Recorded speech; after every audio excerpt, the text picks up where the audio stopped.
Albert Einstein made a statement. He says that I'm not interested in the phenomenon or that phenomenon. Einstein had said earlier in his life, I want to know the thoughts of God. The rest are mere details. But as he lay there dying in the Princeton hospital, he must have understood that these were secrets that God was clearly keen to hang on to. You know what the secret is? Love. Love. Love.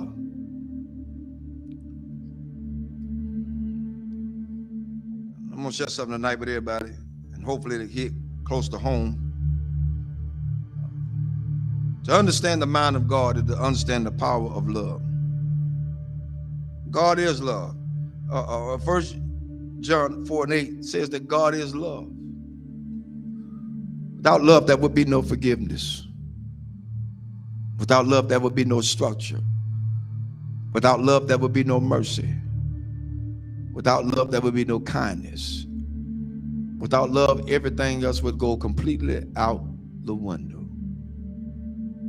I learned this week. Took some people to let me know that I was still hurting. And I'm gonna let everybody know tonight. This is my reality. Not to slight anybody. A lot of things that I know I hadn't always done right, hadn't been right. But I had an incident this week to wake me up real good. At certain points, we can give our children what we didn't have so much until we forget about teaching them structure. This week,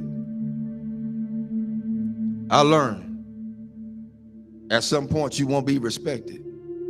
And that's for everybody. You're not going to be respected because they feel the way they feel. They're emotionalized. They're emotional creatures. Therefore, they don't know. But I did the one thing I thought that I would never do. Turn and walk. That's where I was. But I found out that I had a whole halo of hurt that I'd never been released from.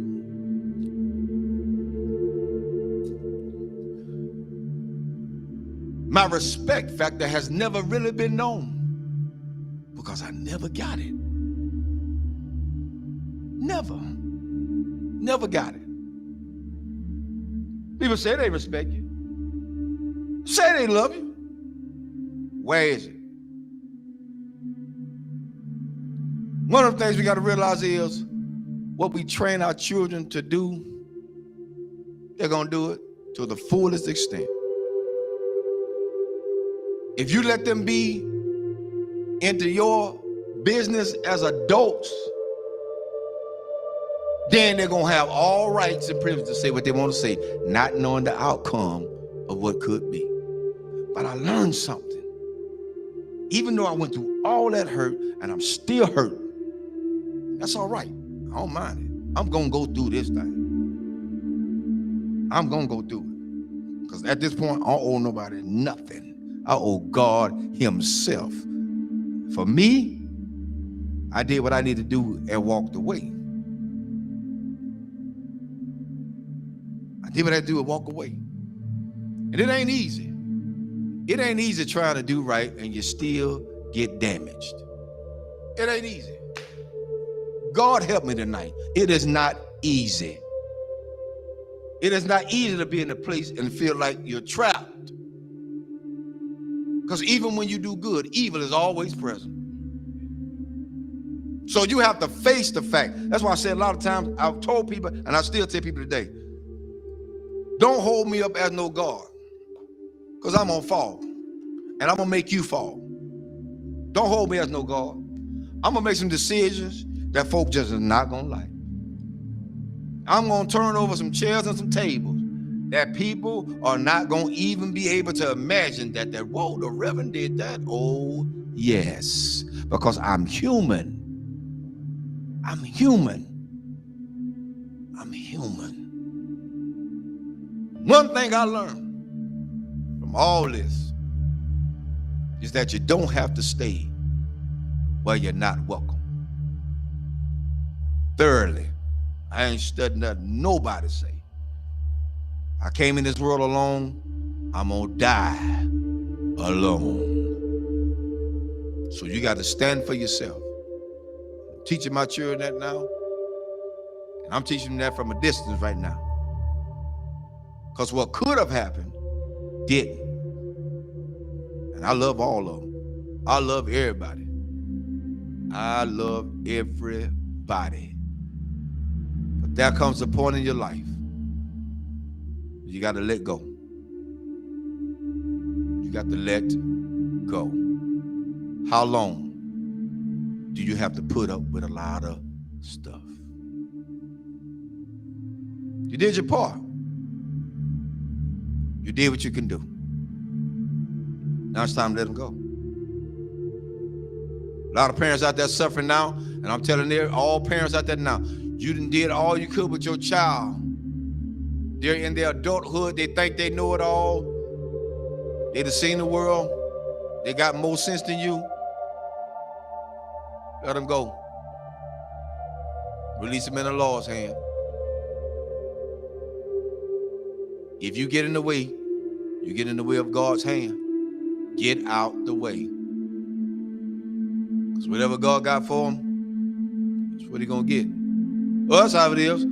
Children shouldn't be involved in the parents' business. Amen. I'll say it again. Children should not be involved in their parents' business. Whatever go on between those two, that's their problem. Not the children. But the children are affected by it. But guess what? It's up to those parents to sit the children down and talk to them together, not apart.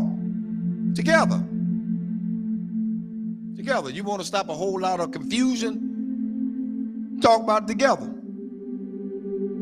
You don't want to break down the communication? Talk about it together.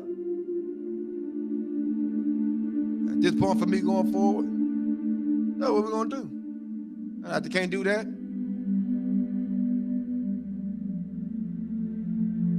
I ain't playing with them. There's a lot you can do. And God help me. I'm strong as an ox. But the Lord is a protector and a shield from everything. And Lord help me, I got the scars to prove it. Cried many a days. But I ain't got to cry no more. My mind's made up.